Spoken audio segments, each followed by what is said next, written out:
O membro do Vaticano, Dr. Malaquias Martin, disse que, baseado numa mensagem de Maria numa visita pessoal, o Papa João Paulo acredita que chegará o dia quando o coração do islamismo, já afinado com as figuras de Cristo e da Mãe de Cristo, Maria, receberá a iluminação. Iluminação, eu gosto dessas palavras.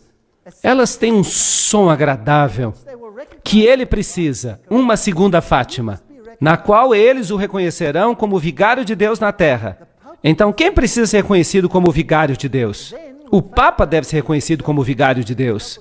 Então, com os companheiros de viagem, como a Igreja da Inglaterra, a Igreja Episcopal e outras semelhantes, o Papa poderá ser adorado como o Pai Santo e Infalível por mais da metade da população mundial. Eu gostaria de corrigi-lo. Toda a população mundial. Mas isso está além do que eu quero dizer. Agora, o islamismo primitivo, qual foi a área que ele ocupou? Esta área. Quem governava esta região? Quem a governava? Apenas o cristianismo. Antes da chegada do islamismo, aí estava o cristianismo. Mas então o islamismo passou a dominar essa região. E então, por volta de 750 depois de Cristo, o islamismo progrediu e tomou conta de toda essa região, inclusive da Espanha. Isto é fascinante. A Espanha e toda a região da Ásia Menor. Tudo controlado pelo Islã.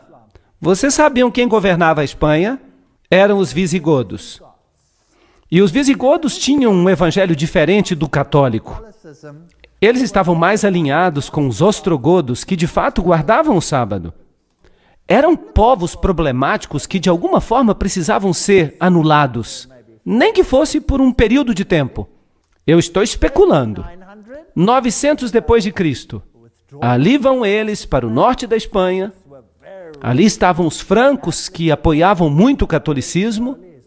E vagarosamente o Islã começou a chegar. E toda essa região passou a ser controlada pelo Islã. 1100 depois de Cristo, eles já estão aqui no sul da Espanha. E vocês sabem que o sul da Espanha é mais independente do que o norte. Houve batalhas tremendas nessa região da Espanha. E então eles ganharam domínio sobre esta região. E em 1500 depois de Cristo, eles então saem da Espanha. E o Império Romano Ocidental se torna totalmente católico. Agora é católico.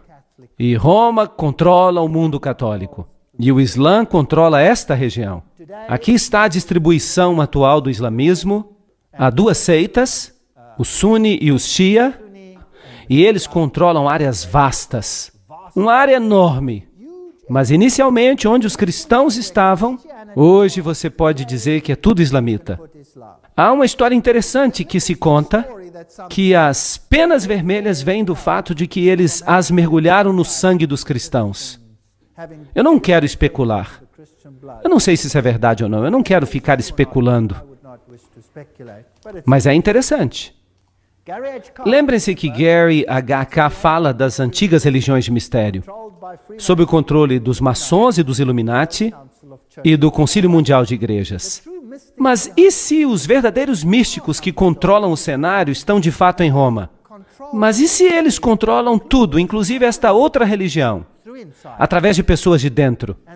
E se você monta o quebra-cabeças, com todas as referências que existem, há laços íntimos entre os templários e as sociedades secretas do islamismo.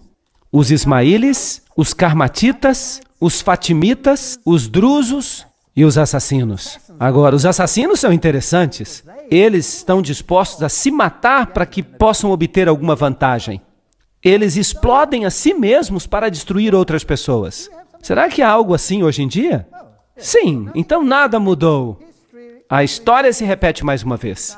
Agora, quem eram essas sociedades secretas que estavam mancomunadas com os templários? Ou será que os templários as controlavam? Quem sabe? Vamos ler alguma informação sobre os assassinos.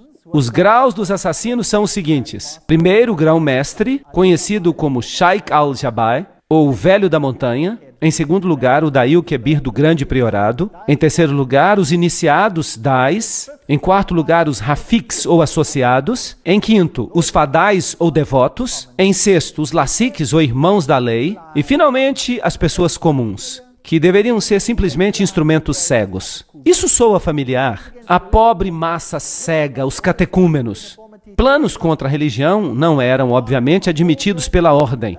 A conformidade estrita ao Islã era exigida de todas as fileiras mais baixas dos não iniciados. Mas o adepto aprendia a distinguir o engano da fé e das obras. Nós estamos falando de países inteiros, sujeitos a essas pessoas de dentro, que usavam seus habitantes como gado humano. Você não sente pena deles? Como nós também temos que ter pena de nós mesmos? Porque nós também temos sido enganados. Então, com o incentivo do paraíso, os assassinos alistaram instrumentos para sua obra criminosa e estabeleceram um sistema de assassinato organizado com base no fervor religioso. Nada é sincero e tudo é permitido. Essa é a base da sua doutrina secreta. E os jesuítas têm a mesma doutrina hoje em dia. Esta era concedida a poucos e ocultada sob o véu da mais austera religião e piedade, restringindo a mente sob o jugo da obediência cega.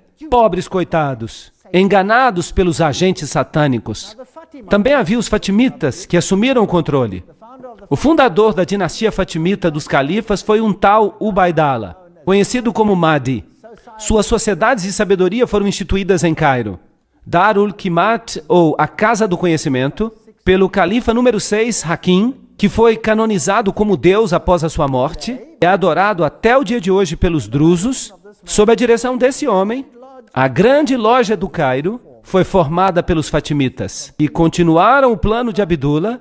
Ali havia 9 graus, seu método de enlistar os prosélitos, seu sistema de iniciação, blá blá blá, são absolutamente os mesmos usados por Weishaupt, o fundador dos Illuminati. Então não há diferença entre Roma e essa gente. É a mesma organização. Será possível que eles estão usando tese e antítese já por milhares de anos? Para extirpar o remanescente do cristianismo? Mais tarde, quando a Igreja Ortodoxa se separou, o que eles fizeram? Eles criaram um império chamado Império Otomano. E eles então entraram e eles mataram os sérvios, que eram ortodoxos. E eles mataram os romenos, que eram ortodoxos. Eles estupravam as mulheres, jogavam as crianças aos ares e as aparavam com a ponta da baioneta. Dizimaram todas as áreas ortodoxas. Incrível! E aqueles que conseguiram escapar para o norte, para a Rússia, não escaparam à espada do comunismo. A Lenin e seu bando de assassinos.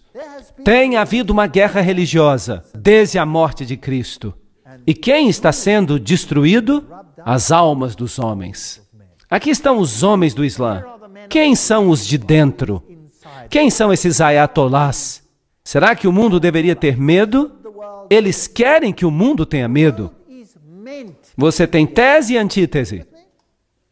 Nas guerras mundiais, eles disseram, a ameaça é o comunismo.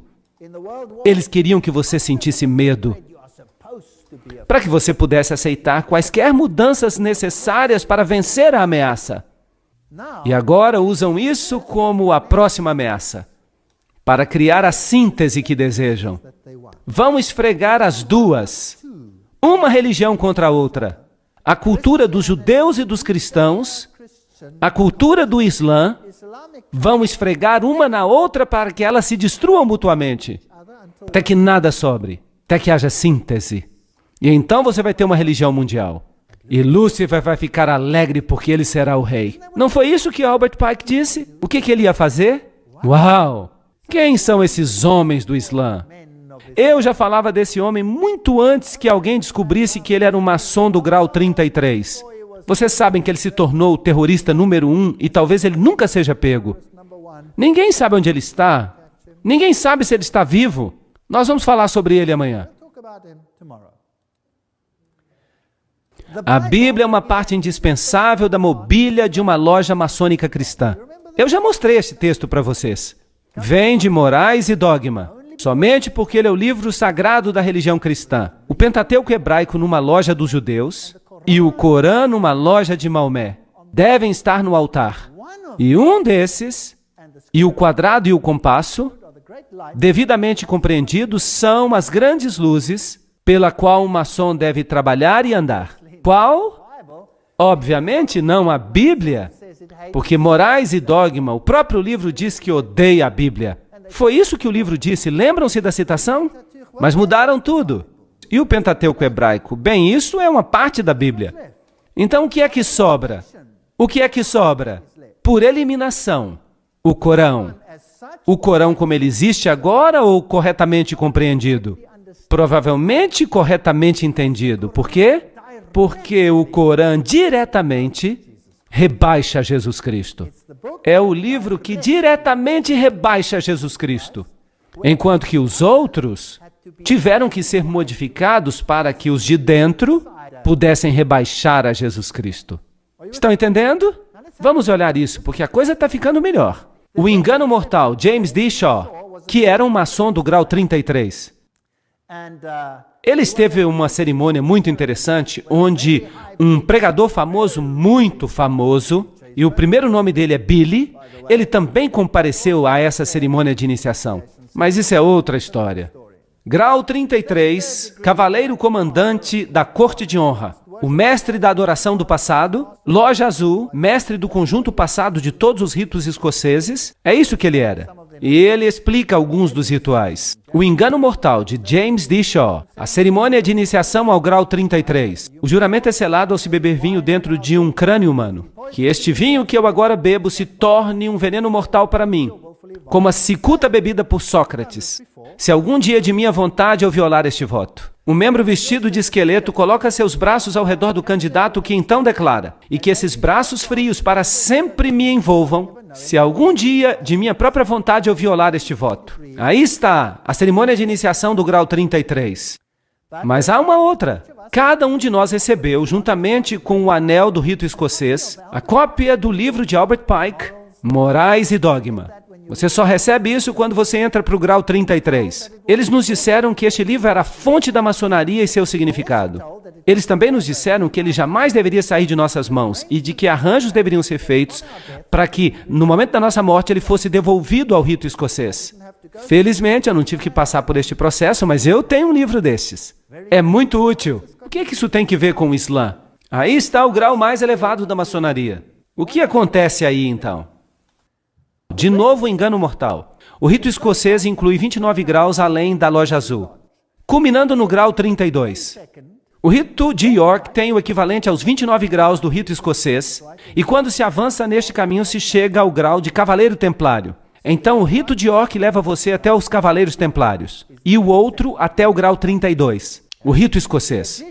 Além disso, o altar, uma ordem árabe antiga, dos nobres do altar místico, encontra-se disponível aos maçons de grau 32 e aos cavaleiros templários que desejam participar.